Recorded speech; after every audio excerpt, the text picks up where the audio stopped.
හොඳයි ඉතින් අද දවසේදීත් වෙනද වගේම සඳුදා අයුබෝවන් ශ්‍රී ලංකා වැඩසටහනේ පළවෙනි විශේෂාංගය වෙන්නේ ජ්‍යොතිර්වේදය සම්බන්ධයෙන් ඔබට තියෙන ගැටලු निराකරණය කර ගැනීම උදෙසා. ඉතින් අද දවසේදීත් අපිත් එක්ක එකතු වෙනවා ප්‍රවීණ ජ්‍යොතිර්වේදී දේශමාන්‍ය ආචාර්ය මොහන් වික්‍රමසිංහ මහතා. ඔබතුමා ඉතාමත් ආදරෙන් අයුබෝවන් කියලා පිළිගන්නවා. අයුබෝවන් සුබම සුබ දැසන. වෙනද වගේම එහෙනම් මුලින්ම ලග්න පලාපල ගැන විස්තර අහලා දැනගමු. නවතිනක්ෂ මේෂ ලග්නයේ උපන් උදවියට ඔන්න මේ සතියේ සුබදායක ප්‍රතිඵල වැඩි වශයෙන් තින්න කරන්නට සමර්ථ වෙන බවක් තමයි පේන්නට තිබෙන්නේ. කරන වැඩ කටයුතු සඵල වේවි. දියුණුව ඇති කර ගන්නට අවශ්‍ය කරන මාර්ග පාදා ගන්නට අවකාශය උදා කරනවා. පසුගිය කාල පරිච්ඡේදය තුළ තිබුණු බාධා සහිත තත්ත්වයන් බොහොමයක් ඉවත් කරගෙන සාර්ථකව ඉදිරි සතියේ මුහුණ දීමේ අවකාශය උදා වේවි.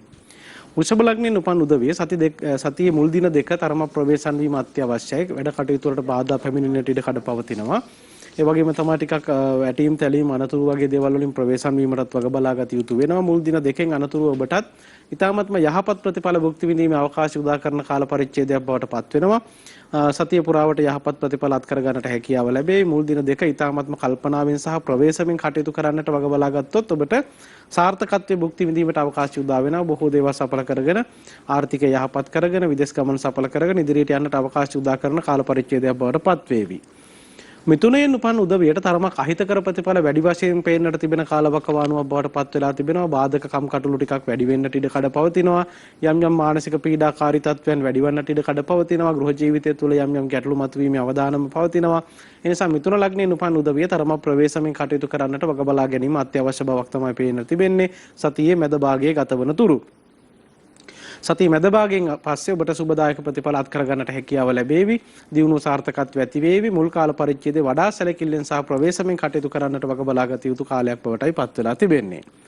කටක ලග්නයෙන් උපන් උදවියටත් රෝග පීඩා සතුරු පීඩා වැනි දේවල් වලට ඉඩකඩ පවතින නිසා ටිකක් අවධානයෙන් අවබෝධයෙන් කටයුතු කිරීම ඉවසීමෙන් කටයුතු කිරීම ඉතාමත්ම වැදගත් සාධකයක් බවට පත් වෙලා තිබෙනවා. දියුණුවට සාර්ථකත්වයට යම් යම් බාධක පැමිණෙන්නට ඉඩකඩ පවතිනවා. තැන්පත් ධනෙ වැයවන්නට ඉඩකඩ පවතිනවා. හදිසි අනතුරු වැනි දේවල් වලට ඉඩකඩ පවතිනවා. මේ නිසා කටකයෙන් උපන් උදවියත් වෙනදාට වඩා සැලකිල්ලෙන් කටයුතු කරන්නට වග බලාගත යුතු කාල පරිච්ඡේදයක් බවට පත් වෙලා තිබෙනවා. ඉවසීමෙන් ප්‍රවේශමෙන් කටයුතු කරන්න සතිය අගභාගයේ පටන් ඔබටත් යහපත් ප්‍රතිඵල භුක්ති විඳීමේ හැකියාව ලැබෙනවා. සිංහයෙන් උපන් උදවිය සතිය ආරම්භයේ සුබ ප්‍රතිඵල අත් කර ගන්නට හැකියාව ලැබෙනවා. නමුත් මුල් දින දෙකෙන් අනතුරුව ඔබටත් බාධක ටිකක් වැඩි වෙන්නට ඉඩ කඩ පවතිනවා. ගැටලුදායක තත්ත්වයන් වැඩි වන්නට ඉඩ කඩ පවතිනවා. මානසික නිදහස තරමක් අවම වන්නට ඉඩ කඩ පවතිනවා. යම් යම් ගැටලු වැඩි වන්නට ඉඩ කඩ පවතිනවා. අෂ්ටමේ රාෂ්ටකයකුත් ගත කරන නිසා වඩා සැලකිල්ලෙන් සහ ප්‍රවේශමෙන් කටයුතු කරන්නට වග බලාගත යුතු කාල පරිච්ඡේදයක් බවට පත් වෙලා තිබෙනවා. නිසා ඔන්න සිංහ ලග්නයෙන් උපන් උදවිය වඩා සැලකිල්ලෙන් කටයුතු කරන්න මුල් දින දෙකෙන් අනතුරුව. කන්‍යා ලග්නයෙන් උපන් උදවියට සුබ ප්‍රතිඵල වැඩි වශයෙන් පේන්නට තිබෙන කාල පරිච්ඡේදයක් බවට පත් වෙලා තිබෙනවා. සතිය මැද භාගයේ ගත කරන තුරු ඔබට යහපත් ප්‍රතිඵල භුක්ති විඳීමේ අවකාශය පවතිනවා. බොහෝ දේවල් සාර්ථක කර ගන්නට හැකියාව ලැබෙනවා. අතපසු වෙමින් තිබුණු වැඩ කටයුතු සඵල වේවි. ආවාහ විවාහ කටයුතු වලට මුල පුරන්න බලාපොරොත්තු වී සිටි උදවියට ඒ සඳහා යෝග්‍ය පරිසරයක් නිර්මාණය කර ගන්නට අවකාශය උදා වේවි. යම් යම් වැඩ කටයුතු වලින් සාර්ථක ප්‍රතිඵල භුක්ති විඳීමේ හැකියාව ලැබෙන සාර්ථක කාල පරිච්ඡේදයක් බවට පත් කර ගන්නට හැකියාව ලැබෙනවා. හැබැයි සතිය මැද භාගයෙන් පස්සේ ඔබටත් තරම බාධා සහිත තත්ත්වයන් මතුවෙන නිසා වඩා සැලකිල්ලෙන් කටයුතු කරන්නට වග බලාගත යුතු වෙනවා.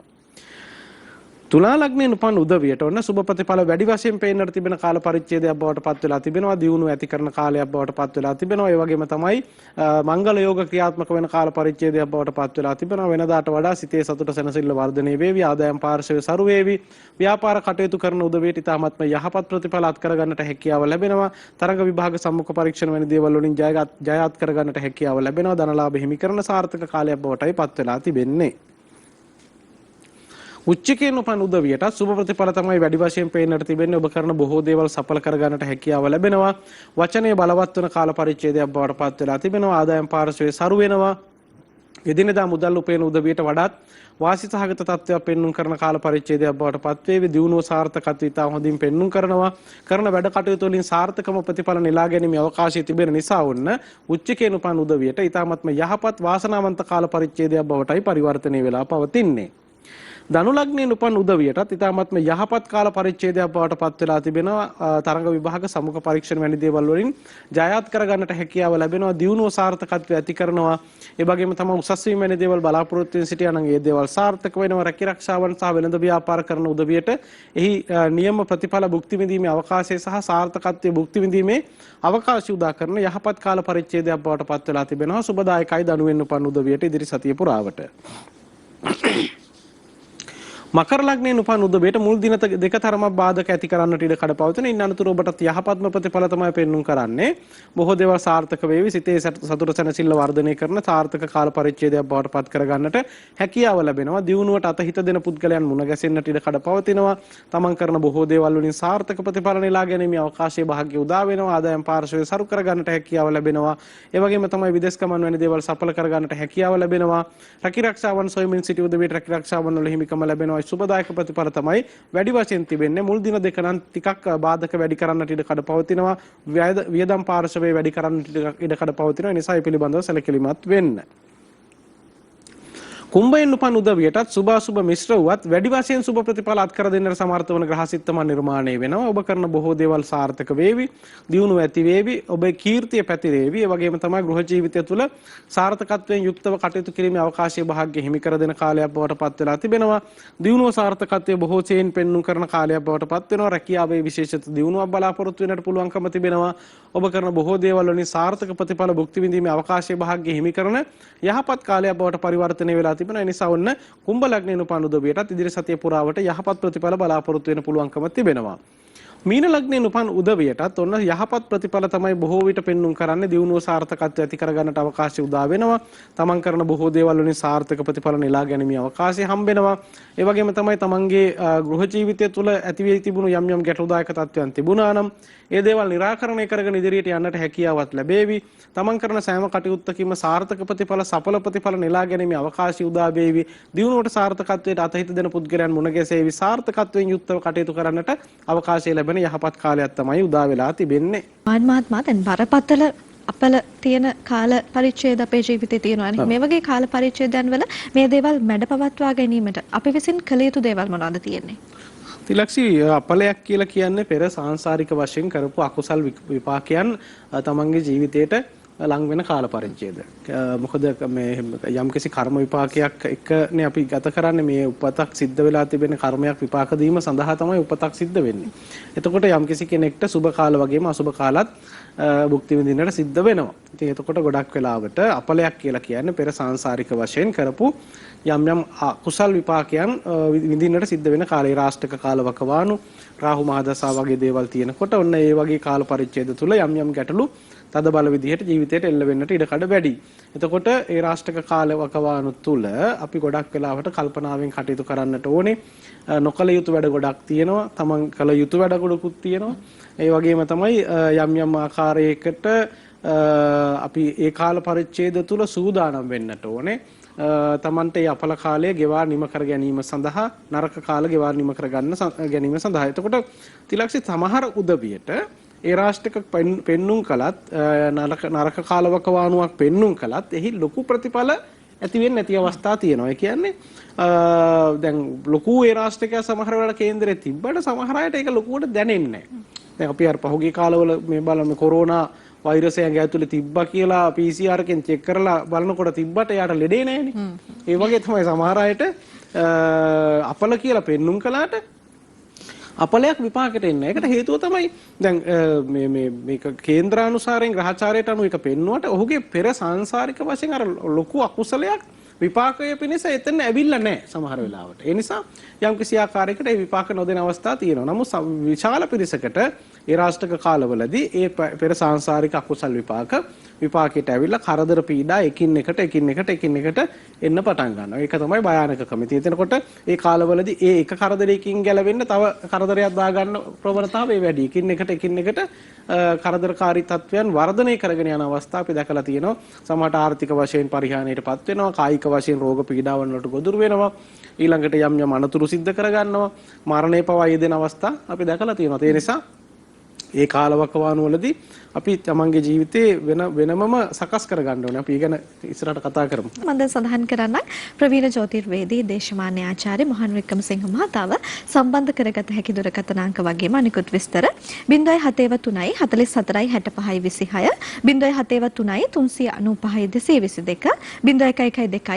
412 0222 එතුමාව හමුවේ හැකි ස්ථාන වන්නේ මාලබේ ගාල්ල ඇඹිලිපිටිය බදුල්ල මහනුවර කුරුණෑගල අනුරාධපුර පොළොන්නරුව මිනුවන්ගොඩ ප්‍රධාන කාර්යාලය පිහිටලා තියෙන්නේ සඳකිරණ අසපුව කිරිපත්ගල වත්තපාර පිට්ටුගල මාලබේ කියන ලිපිනේ කේන්ද්‍ර පත්‍ර 3ක් පරීක්ෂා කර බැලීමේදී එක කේන්ද්‍ර පත්‍රයක් නොමිලේම පරීක්ෂා කරවා බලා ගන්නටත් හැකියාව තිබෙනවා සඳකිරණ TV YouTube නාලිකාවත් subscribe කරලා තියාගන්න ඒ විතරක් නෙමෙයි මොහන් වික්‍රමසිංහ ඇස්ට්‍රොලොජි කියන Facebook page එකත් follow කරලා තියාගන්න මොහන් මහත්මයා මේ දරුණු ගණේ අපල තත්ත්ව තියෙන කාල පරිච්ඡේදයන් පිළිබඳව අපි කතා බහ කරමින් සිටි මෙවැනි කාල පරිච්ඡේද තියෙන කාලවන් වලදී අමනුෂ්‍ය දෝෂ හට ගැනීමේ ප්‍රවණතාවයකුත් තියෙනවද? ඔව් තිලක්ෂි දැන් කලින් කතා කරපු ඒ මහත්මියගෙත් කේන්ද්‍ර සටහනේ ඒ තදබල ඒ රාෂ්ට්‍ර කියන්නේ තිබ්බේ. දැන් සෙනසුරු වගේ ග්‍රහචාරයක් ඒ රාෂ්ට්‍රක කාලවකවානු රාහු වගේ දසාවක් යනකොට ඒ ග්‍රහ රටාවට අනුරූපිතව සැකසෙන අමනුෂ්‍ය කොට්ටාශයන්ගේ බාධාව මතු කරනවා.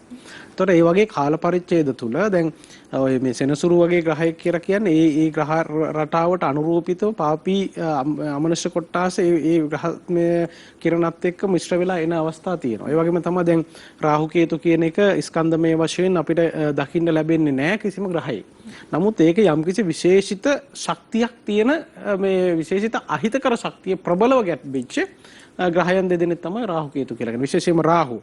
එතකොට රාහුගේ කාල පරිච්ඡේදය, ඒ කියන්නේ රාහුගේ ෆ්‍රීකවෙන්සි එක. එහෙම නැත්නම් රාහු කියන ග්‍රහයාගේ කිරණ වැදෙන්න පටන් ගත්තාම රාහු දශාව ලැබපුවාම රාහුගේ කිරණ ධාරාවට පුද්ගලයා නතු වෙනවා. එතකොට ඒ කාල පරිච්ඡේද තුල ගොඩක් වෙලාවට අමනුෂ්‍ය බලවේග ප්‍රබල විදිහට එන්න පටන් ගන්නවා. මොකද මම දකිනවා රාහු කියලා කියන ග්‍රහයා කෙලින්ම අමනුෂ්‍යයන්ගේ වාසස්ථානයක් හැටියට.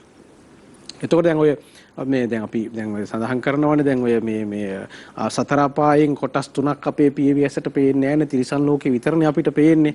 එතකොට දැන් අපි නිරය ගත්තොත් නිරය හැට පේන්නේ නැහැ, අසුර ලෝකයේ හැට පේන්නේ නැහැ, പ്രേත ලෝකයේ අපේ පියවිය හැට පේන්නේ නැහැ. ඒතකොට විඥානිකව තෙවන ඇස අවදි කර ගන්න ඕනේ. ඒ කියන්නේ විඥානය දියුණු කර ගන්න ඕනේ. භාවනා යෝගීව සමාධිය වර්ධනය කරගෙන ඊට පස්සේ එතනින් එහාට මේ සිත දියුණු කර ගැනීමත් එක්ක තමයි යම්කිසි කෙනෙකුට අමනුෂ්‍යයන් මේ දැකීමේ හැකියාව ලැබෙන්නේ. එතකොට මේ අමනුෂ්‍ය බලවේග පිළිබඳව මේ പ്രേත ලෝක පිළිබඳව, නිරය පිළිබඳව, අසුර ලෝක පිළිබඳව දැන් ඔය අසුරයන් කියලා කියන්නේ සාගරයේ මූලික කරගත්ත අමනුෂ්‍ය කොටස. එතකොට තිමිති මංගල, තිමිරිපිණ්ඩ, අසුර ගාන්ධර්ව කියන අමනුෂ්‍යයන් කොටස පිළිබඳව සඳහන් වෙනවා සූත්‍ර පිටකවල ඔය මේ අසාගරයේ මූලික කරගෙන ඉන්න අමනුෂ්‍යයන් පිළිබඳව. ඒ වගේම තමයි මේ പ്രേත ලෝකය කියන්නේ මේ අපි අවට පරිසරයේම තමයි ප්‍රේත ලෝකයේ හැටියට සැලකන්නේ. අවට පරිසරයේ සිටින පහත් ඒ කියන්නේ කර්මය අකුසල් කර්ම විපාක දීම පිණිස උත්පාදනය වෙනවා උපපාතිකව කෙනෙක් මිය ගියපුවාම ප්‍රේත ලෝක වලට වැටෙනවා. එතකොට ඔවුන් අපද්‍රව්‍ය මත දැඩි ලෙසම අපි පිළිකුල් කරන දේ මත තමයි ඔවුන්ගේ යැපීම් පද්ධතිය සැකසෙන්නේ.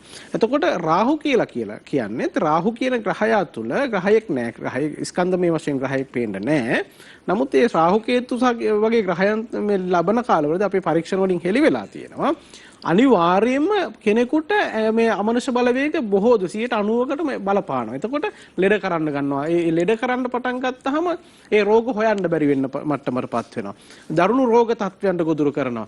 දැන් සෙනසුරු ග්‍රහයාගේ දැන් එඩ්කා කේසි ප්‍රකාශ කරනවා සෙනසුරු ග්‍රහයා තුල කැඩෙමින් බිඳෙමින් යාවෙමින් ඉන්න අමනුෂ්‍ය කොටාස වාසය කරනවා කියලා. එතකොට සෙනසුරු ඒ රාෂ්ට්‍රක ලැබුවාම මිනිසුන්ගේ අතපය කඩනවා, බිඳිනවා, මේ මරණයට පතන වගේ තත්ත්වයන් මතු කරනවා. එතකොට ඒ රටාවට අනුරූපිතව තමන් මනුෂ්‍ය ජීවිතය සැකසෙන්න පටන් ගන්නවා. ඒ නිසා ඒ වගේ කාල පරිච්ඡේද තුළ ගොඩක් වෙලාවට අමනුෂ්‍ය දෝෂ බලවත් වෙනවා. ඒකට හුඟක් අය දැන් සමහර අය කේන්ද්‍ර බලන්න හරි ශාස්ත්‍ර අහන්න ගියපුවාම ගොඩක් අයට කියනවා මෙන්න මේ නරක කාලවලදී මේ කවුරු හරි ඔන්න මොන හරි කරලා කියලා ඊට පස්සේ මේ වින බන්ධන කපන්න පටන් ගන්නවා. නමුත් මේ ඇත්ත කතාව තියෙන කවුරුත් මුකුත් කරපුවා නෙමෙයි. දැන් ඕනම දැන් අපි සාත්‍තර අහන්න දේවාලයකට කොහේ හරි ගියපම කියන්නේම කවුරු හරි මොන හරි කරලා කියලා. ඒතකොට ඊට පස්සේ පටන් ගන්න ඕන දේවාල මේ මොනවද තොවිල් නටන්න පටන් ගන්නවා. ඒක නෙමෙයි හුඟක් උදවියට තියෙන්නේ මේ ග්‍රහචාරයේ දුර්වල වීමත් එක්ක ඊට අනුරූපීතව සැකසුණු අමනුෂ්‍යයන්ගේ ක්‍රියාකාරීත්වයත් එක්ක මිනිසෙකුට කරදර පීඩා එන්න පටන් ගන්නවා තදට ඒක වළක්වා ගැනීමේ ක්‍රමවේදය හුඟක් අය දන්නේ නැහැ. ඒක නිසා අර වගේ තොইল නටනට දඟලනවා ඒක හුඟක් අයට වැඩක් වෙන්නේ. මේක කවුරුත් කරපු දෝෂ නෙමෙයි ගොඩක් අයට තියෙන්නේ මේ ග්‍රහචාරයට අනුරූපීත වෙන දෝෂයක් හෝ මේ තමන් අවට පරිසරයේ සැරිසරන තමන්ට ඥාති වෙන හෝ එහෙම නැත්නම් තමන්ගේ නිවස භූමිය ආශ්‍රිතව ඉන්න සමහර අමනුෂ්‍ය බලවේග නිසා ඇති කරන පීඩාකාරී තත්ත්වයන් නිසා තමයි ගොඩක් වෙලාවට පීඩාවටපත් වෙන්නේ. දරකත නැවතුමක් ලැබිලා තියෙනවා. දිල්හානි මහත්මිය එකතු වෙනවා ගල්නාවේ ඉඳලා. අයිබෝන් සුබ දැසනක් ඔබටත්. අයිබෝන් සුබ දැසනක්. කියන්න උපන්දිනේ. 2018 7:25. 7:25. රෑ 7:14ට. 7:14. මේ දරුවගේ කේන්දරේ මකර ලග්නේ. හරි නේද? ඔව්. කේන්දරේ අපල ටික නම් ඔක්කොම ඉවර වෙලා දැන් ඉදිරි වසර 10කට වගේ වැඩි කාලයක් හොඳ කාල පරිච්ඡේදයකට තමයි ඇවිල්ලා තියෙන්නේ. හැබැයි සිකුරු තියෙන නිසා ඉගෙන ගන්න චුට්ටක් කම්මැලිකම මතුවෙනවා. එහෙම නේද? ඔව් එහෙම තියෙනවා. ඔව් සිකුරු ටිකක් මේ විනෝදයට බර ග්‍රහයනේ. එතකොට ටිකක් සෙල්ලමට විනෝදයට කැමති. එතකොට ළමයි කොහොමත් මේ ළමා කාලේ ටිකක් ඒ වගේ ගති ලක්ෂණ පොඩ්ඩක් ඉතින් මතුවෙන සමහර උගවත් දෙමව්පිය ඇවිල්ලා අපිට කියන්නේ ළමයා හරි හිතුවක්කාරයි කියලා. මේ හිතුවක්කාර දරුවෝ තමයි ඉන්නේ අද. වර්තමානයේ හිතුවක්කාර නැති දරුවෝ ඉන්නේ 100%යි. ඒ නිසා හිතුවක්කාරකම ගණන් ගන්නත් එපා. මේ අලස ගතියක් නෙමෙයි ඔය තියෙන්නේ. දරුවයි කේන්දරේ ගොඩක් හොඳ කේන්දරයක්. ඒ නිසා උනන්දු කරවන්න.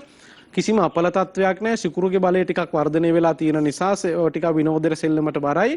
පච්චපද්ම රාග පාෂාණ පළඳින්න වෙන කිසිම දෙයක් කරන්න ඕනේ නැහැ. සාර්ථකව අනාගතේ යහපත් කරගන්න පුළුවන්. වසර 10ක් 11ක් විතරම කාල පරිච්ඡේද ඉදිරියට ඉතාමත්ම හොඳයි.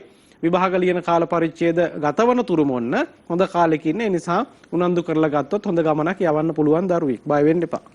හරි මහත්මයා. ස්තුතියි ඔබතුමියට.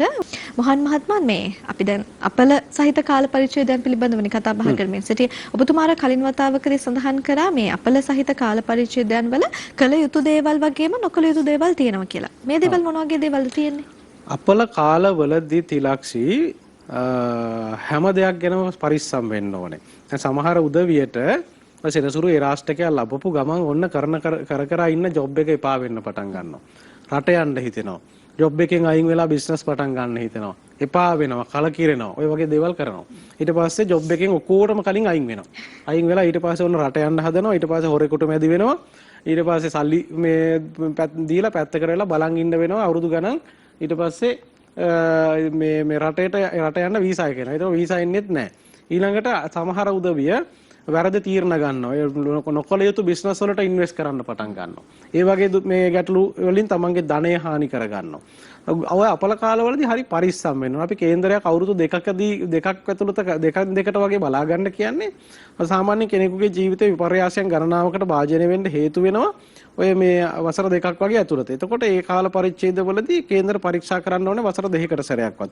අපල කාලවලදී හරි පරිස්සමෙන් ඉවසීමෙන් කල්පනාවෙන් තමන්ට තියෙන දේ කරගෙන යන්න වෙනවා. දුක් විඳගෙන හරි ඒ දේ කරගෙන යන්න වෙනවා. ඒකෙන් ඈත් වෙලා හෙට මෙහෙට දඟලන්න ගත්ත ගමන් සෙනසුරු අත දිගෑරලා ගහනවා. එතකොට වැටෙන්නම ගහනවා. ඒ හින්දා ඒ කාලවලදී සෙනසුරට හොරෙන් වැඩි දඟලන්නේ කරන්නේ නැතුව පාඩුවේ ඉන්න ඕනේ.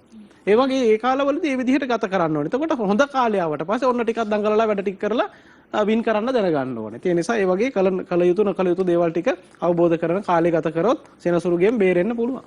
ඔන්න ඔය විදිහට තමයි අපේ සෙනසුරුගෙන් බේරිලා ජීවිතය දිනන විදිහ එතුමා පැහැදිලි කරේ. මොහන් මහත්මයා දැන් අපල සහිත කාල පරිච්ඡේදයන් පිළිබඳව කතා බහ කරා. අපි හැමෝම කැමති සාර්ථක වෙන්න, දියුණු වෙන්න. මේ දියුණු වෙන්න, සාර්ථක වෙන්න අපිට කරන්න පුළුවන්. ජ්‍යොතිර්වේද අපේ ජීවිතයට උපයෝගී කරගන්න පුළුවන් මොන වගේ විදිහටද? ජ්‍යොතිර්වේදයේ තියෙන්නම තිලක්ෂි දියුණු වෙන්න සාර්ථක වෙන්න තමයි කෙනෙකුගේ ජීවිතේ සාර්ථකත්වය කරා ආසුරුවා ගන්න තමයි ජ්‍යොතිර්විද්‍යාව තියෙන්නේ. එතකොට අපි නරක කාලවකවානු තුල අර මං කිව්වේ ගොඩක් වෙලාවට ඒ කාල පරිච්ඡේද අඳුන ගන්න ඕනේ. ඒතකොට ඒ අඳුරගෙන ඒ කාල පරිච්ඡේද තුල ප්‍රවේශමෙන් කටයුතු කරන්නට වග බලා ගන්නට ඕනේ. ඉතින් ජ්‍යොතිර්විද්‍යාව කියලා කියන්නේ දැන් මේ ඉතිහාසයේ පුරාවටම බොහෝ රජවරු පවා වැඩගත් ශාස්ත්‍රයක්. දැන් රාවණ ඉතිහාසය තුල මේ ජ්‍යොතිර්වේදය, මන්ත්‍රවේදය, අංගන් ශාස්ත්‍රයේ භාවනාව, ආයුර්වේදය වගේ විෂය පද්ධතිත් එක්ක උන් මේ අති විශාල බලයක් අත්පත් කරගත්ත පෙර වාසනා බලයත් එක්ක. ඉතින් ඒ වගේම තමයි සෑම අවස්ථාවකදීම තමන්ගේ කාල පරිච්ඡේදය වසර දෙකකට සැරයක් බලා ගන්න කියලා අපි කියන්නේ. ඒ කාල පරිච්ඡේද තුල හඳුනා ගන්න ඕනේ තමන්ට හොඳ කාලයක්ද නරක කාලයක්ද, මොනවා හරි බාහිරෙන් එන්නා වූ ගැටලුදායක තත්වයක් තියෙනවද, අමනුෂ්‍ය බලවේගයක් තියෙනවද, කවුරු හරි කරපු දෙයක් තියෙනවද, ඔය ආදී සියලු දේවල් දක්ෂ ජ්‍යොතිර්වේදියෙකුට කේන්දරේ පරීක්ෂා කරලා බලලා කියන්න පුළුවන් හැකියාවක් තියෙනවා. ඒතකොට ඒ කාල පරිච්ඡේද අඳුනගෙන ඒ තියෙන ගැටලුදායක තත්වයන්ට අවශ්‍ය කරන ශාස්ත්‍රීය ප්‍රතිකර්ම ටික කරගෙන අපි අපේ උත්සාහයෙන් ඉස්සරහට යන්නට ඕනේ. මොකද දැන් ගොඩක් වෙලාවට සමහර උදවිය බලාපොරොත්තු වෙනවා මේ විෂය පද්ධතියෙන් පමණක්ම මේ ගොඩ යන්න. දැන් රාජ්‍යෝගයක් තියෙනවා කියලා කිව්වම ඉතින් බලාගෙන ඉන්නවා රාජ්‍යෝගය පාක වෙනකම්. එහෙම හරියන්නේ නැහැ. රාජ්‍යෝගයක් හරි පෙර වාසනා බලයක් හරි තියෙන බව දැනගත්තාම ඒ කාලෙදී ඒක ළඟා කරගන්න උත්සාහ කරන්න ඕනේ. දැන් ඉල්ලන් තිබ්බට වැඩක් නැහැ නේ. ඉල්ලන් ගොඩ දාලා ඒව ගන්න නැතුව. ඒ වගේ මේ තමන්ගේ ජීවිතයේ ඉල්ලමක් නම් තමන්ගේ ජීවිතයේ තියෙන ඉල්ලන් ටික ගොඩ දාගෙන මේ වටිනා මුතු මැණික් මේ මැණික් කැට ටික මේ පාද ගන්න දැනගන්න ඕනේ. ඒක හඳුනා ගැනීමට තමයි ජ්‍යොතිර්විද්‍යාව උපයෝගී කරගන්නට ඕනේ. ඒ කාල පරිච්ඡේද යහපත් ලෙසට යොදාගෙන ඒ කාලවකවාන තුල කල යුතු නොකල යුතු දේවල් ටික අවබෝධ කරගෙන ඉදිරියට යන්න තමයි ජ්‍යොතිර්විද්‍යාව සැකසීලා තියෙන්නේ. හොඳයි කුමාරි මහත්මිය අපිත් එක්ක අද දවසේදී එකතු වෙනවා. අයිබෝන් සුබදෑසනක් ඔබතුමියට.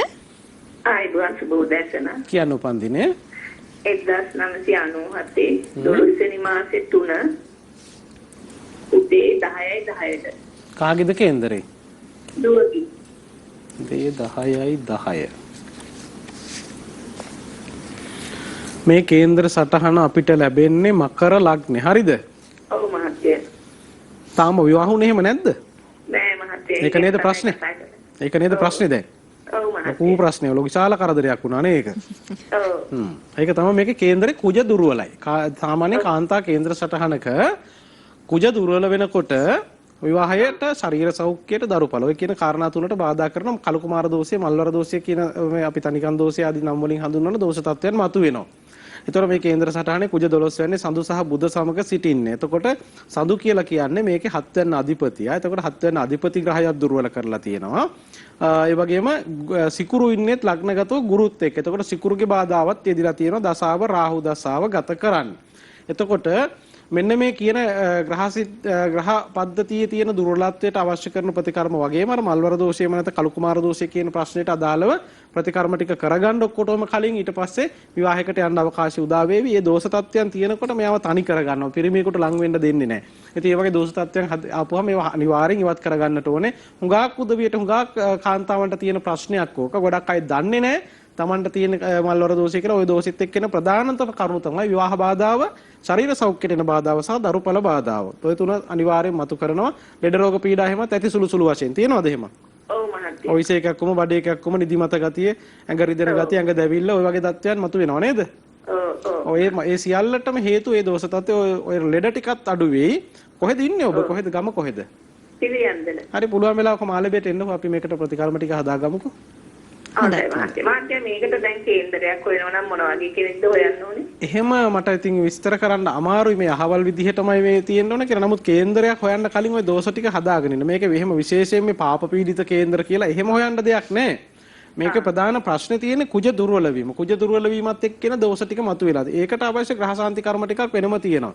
ඒ ටික කරගත්තට පස්සේ ගැළපෙන කේන්දරයක් ලැබෙයි. ඒක විවාහයක් බවට පරිවර්තනය වෙයි. බය වෙන්න එපා. හොඳයි. ස්තුතියි ඔබතුමියට. මම නැවත වතාවක් සඳහන් කරන්නම් මොහන් වික්‍රමසිංහ මහතාව සම්බන්ධ කරගත හැකි දුරකථන අංක වගේම අනිකුත් විස්තර 073 44 65 26 073 395 222 0112 412 එතුමාව හමු වේ හැකි ස්ථාන වන්නේ මාළඹේ, ගාල්ල, ඇඹිලිපිටිය, බදුල්ල, මහනුවර, කුරුණෑගල, අනුරාධපුර, පොළොන්නරුව, මිනුවන්ගොඩ.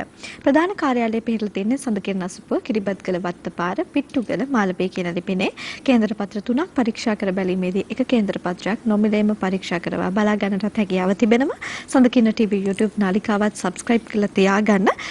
Facebook ගිණුමක් තියෙනවා නම් යන Facebook එක පැත්තට ගිහලා අනිවාර්යයෙන්ම මොහන් වික්‍රමසිංහ ඇස්ට්‍රොලොජි කියන Facebook page එකත් follow කරලා තියාගන්න. ඒත් එක්කම දැන් කුජ දෝෂය ගැන අපි කතා බහ කරා. කුජ දෝෂය තියෙද්දි කාන්තාවකකට එන්න පුළුවන් දෝෂ තත්වයන් මොනවද තියෙන්නේ? දැන් අපි ගොඩක් වෙලාවට අහලා තියෙනවා මොහන් වික්‍රමසිංහ මහත්මයා ඔබතුමා වුණත් අර මේ දුරකථන ඇමතුම් වලට උත්තර දෙද්දි කුජ දෝෂය තියෙනවා. එතකොට මල්වර දෝෂය තියෙනවා. මේ ආදී වශයෙන් අපි නිරන්තරයෙන්ම මේ දේවල් ගැන අහලා දැනගෙන තියෙනවා. මේ වගේ දෝෂ තත්වයන් තියෙද්දි කාන්තාවකට එන්න පුළුවන් හානිකර තත්වයන් මොනවද තියෙන්නේ?